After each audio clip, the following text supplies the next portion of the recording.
Salut les Crypto Riders, salut les pionniers de la crypto. Aujourd'hui la quotidienne des indices pour trader la crypto-monnaie du 6 octobre. Bienvenue à tous dans la communauté qui ne cesse de s'agrandir, tant sur eToro, sur Twitter que sur Signal et WhatsApp. Merci à tous de votre confiance. Le BTC aujourd'hui se trade toujours dans le range où nous l'attendions avec certainement un rebond sur la trendline support qui pourrait nous permettre de passer dans le deuxième range, à savoir que c'est là que nous allons rencontrer la trendline historique et pouvoir la travailler un petit peu.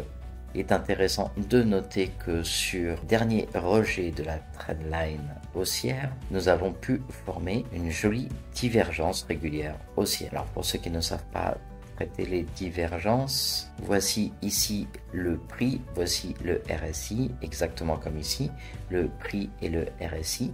Nous avons ici un bas qui est un petit peu plus haut que ce bas-là, donc nous avons un bas un petit peu plus haut que ce bas-ci. Sur le RSI, nous avons un bas plus bas que le bas suivant, et donc nous sommes bullish sur une divergence régulière. Vous pouvez appliquer la même structure à différents endroits pour trouver les divergences. Les divergences sont un excellent moyen de connaître le reflet de l'investissement dans un asset, et donc lorsque vous avez une divergence bullish comme celle-ci, en général ça indique une modification et du sentiment et du prix. Aujourd'hui la dominance est toujours en stand-by dans ce petit range qui va être intéressant de voir si nous avons réellement une épaule-tête, épaule inversée, et si nous allons pouvoir monter à l'objectif de cette tasse et anse au 51,45. Dans tous les cas, au niveau du RSI, nous avons encore la possibilité de travailler une jolie hausse. Aujourd'hui, le calendrier économique nous donne pour la Chine une journée fériée et nous indique qu'à 14h30, nous aurons les informations sur le salaire moyen mensuel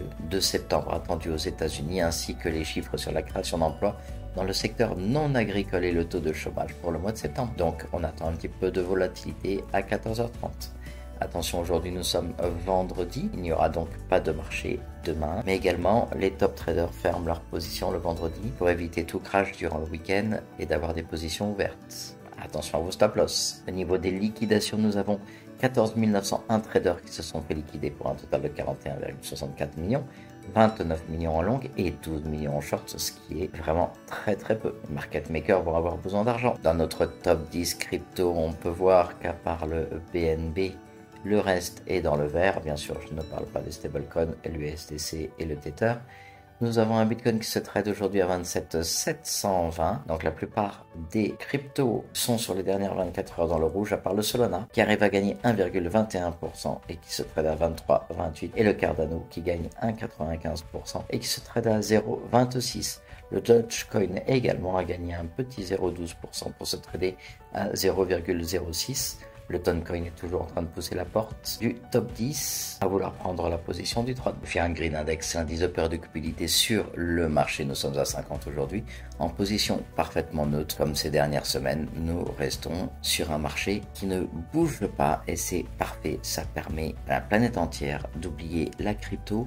Et lorsque le marché latéralise, c'est le parfait moment pour investir et augmenter votre bag. Le chiffre du jour en Fear and Greed Index, 50. Concernant le CBBI, nous sommes à 39 aujourd'hui pour le 6 octobre 2023.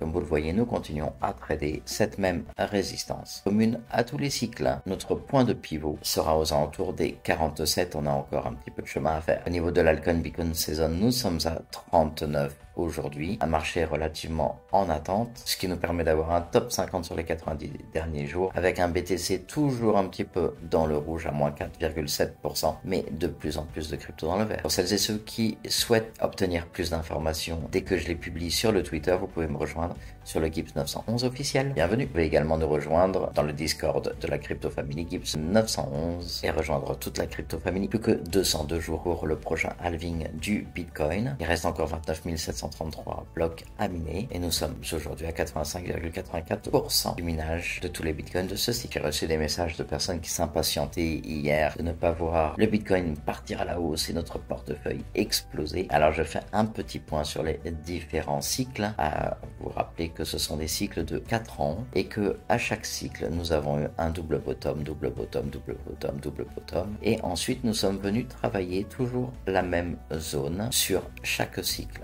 Comme vous pouvez le voir aujourd'hui, nous sommes parfaitement à l'intérieur de ce range, en train de le travailler. Et tout se passe parfaitement bien. Donc, patience les amis. Lorsqu'on zoome un petit peu pour avoir les sentiments de cette zone de marché, comme vous pouvez le voir, après la phase de découragement, nous avons eu ce que l'on appelle le mur de l'inquiétude pour pouvoir venir chercher la phase d'anxiété. Cette phase d'anxiété nous emmène sur une aversion et c'est justement l'aversion qui permet un investissement sur une zone basse où plus personne ne s'y intéresse et qui permet du coup à la hausse de partir très fort sans avoir personne dans le train. Et donc du coup d'avoir un joli rallye de déni. Comme on va le voir plus tard, en général les mois d'octobre et de novembre nous apportent ce joli rallye. Toutes ces émotions sont basées sur les sentiments que l'on retrouve au cours des cycles du Bitcoin et chaque phase est réellement parfaitement identifiée.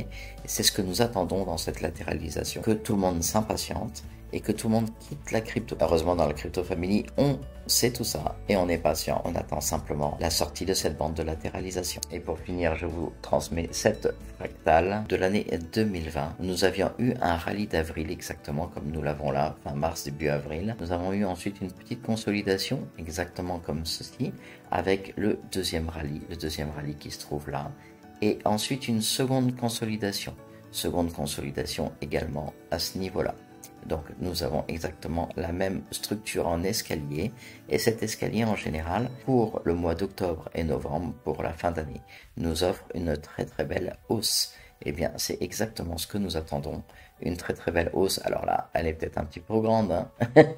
J'ai pas forcément respecté la proportion, mais ça pourrait très facilement nous amener aux 42 000 $ avant la fin de l'année. Alors il y a un petit bémol quand même, c'est que cette fractale était après le halving en 2020, or là nous sommes dans l'année pré-halving, donc il y a ce petit bémol qui fait que ça fait un petit peu tôt pour partir à la hausse. Tant on connaît le Bitcoin et on sait qu'il est plein de surprises, qu'il aime prendre le marché à revers. Il va exactement là où on ne l'attend pas. Donc soyez tous prêts, gardez bien vos bagues et lorsque ça va décoller, on sera tous dans le train. Concernant la heat map en 12 heures, eh bien nous rangeons, vous voyez que on est très très serré.